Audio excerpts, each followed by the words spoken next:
Et je donne la parole au Mali. Merci, Madame la Présidente. La délégation du Mali n'a pas pour habitude d'exercer un droit de réponse.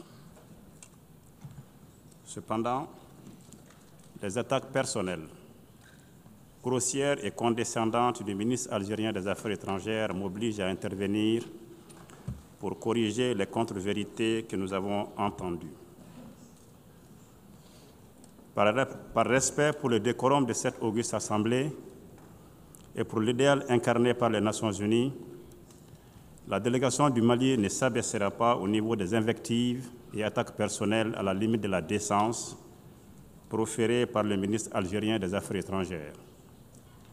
Ce faisant, il a délibérément choisi de ne pas dire un seul mot des affaires à l'origine des tensions inédites entre nos deux pays. Pour ma part, je réitère la teneur de la déclaration du Mali, prononcée par le général de division Abdoulaye Maïga, Premier ministre et chef du gouvernement de la République du Mali le 26 septembre 2025, pour rappeler que les tensions actuelles entre nos deux pays prennent leur origine essentiellement dans les ingérences intempestives et inacceptables du régime algérien dans les affaires intérieures du Mali. Le peuple malien a décidé de prendre son destin en main et s'est approprié son processus de paix.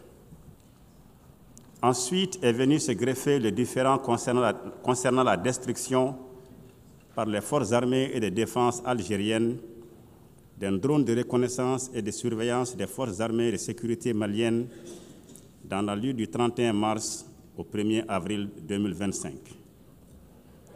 Quelques heures après cet incident, le gouvernement du Mali a pris connaissance, par voie de presse, d'un communiqué du ministère algérien des Affaires étrangères revendiquant la destruction d'un drone qui aurait violé l'espace aérien de l'Algérie sur 2 kilomètres.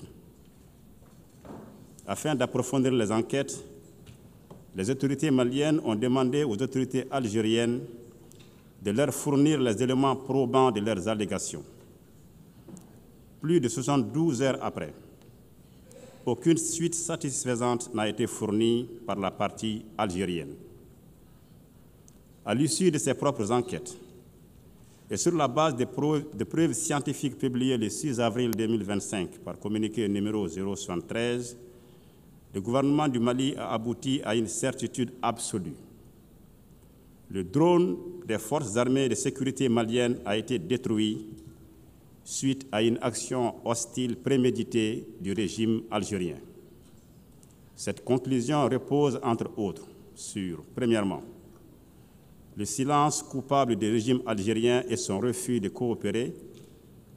Deuxièmement, les données précises de la trajectoire de l'appareil enregistrées dans le système prouvent sans ambiguïté que l'appareil n'a jamais quitté l'espace aérien de la République du Mali.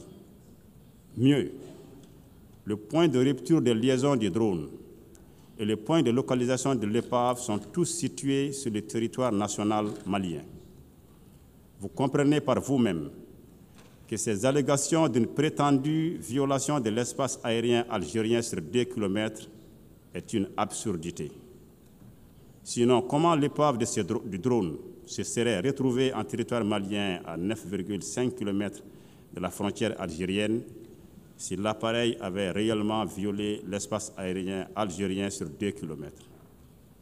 Les lois élémentaires de la physique rendent tout simplement impossible la dérive d'un drone abattu sur 22 km dans les airs. Il s'agit purement et simplement d'un acte d'agression inédit dans l'histoire des relations entre le Mali et l'Algérie. Cette action hostile, inamicale et condescendante est une preuve supplémentaire, si besoin en était, que le régime algérien parraine le terrorisme international au Mali et au Sahel. En effet, la destruction du drone malien avait clairement pour finalité d'entraver la neutralisation des groupes armés ayant revendiqué des actes terroristes.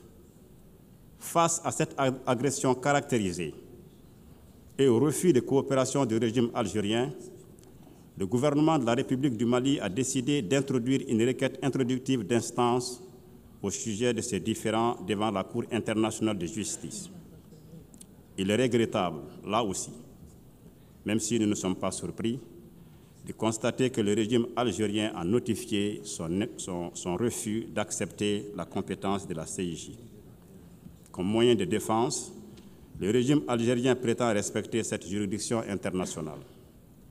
Il est facile de comprendre que cette affaire de drones maliens abattus suscite un véritable embarras au sein de la junte algérienne.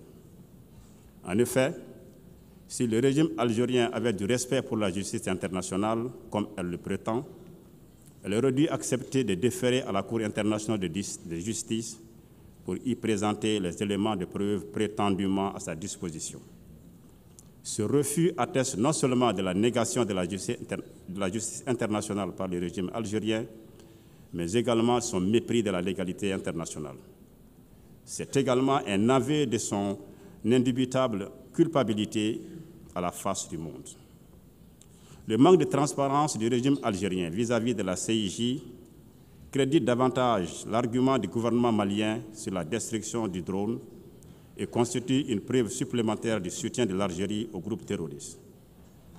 Le gouvernement du Mali déplore le fait qu'au lieu de répondre aux faits établis et suffisamment documentés, le régime algérien privilégie une stratégie de fuite en avant et des invectives diffamatoires pour tenter de dissimuler son soutien aux groupes extrémistes, y compris les chefs terroristes ciblés par les drones maliens abattus.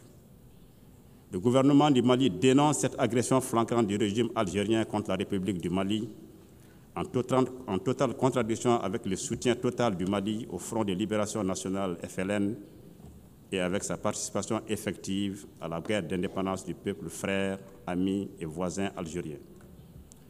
Par conséquent, le gouvernement du Mali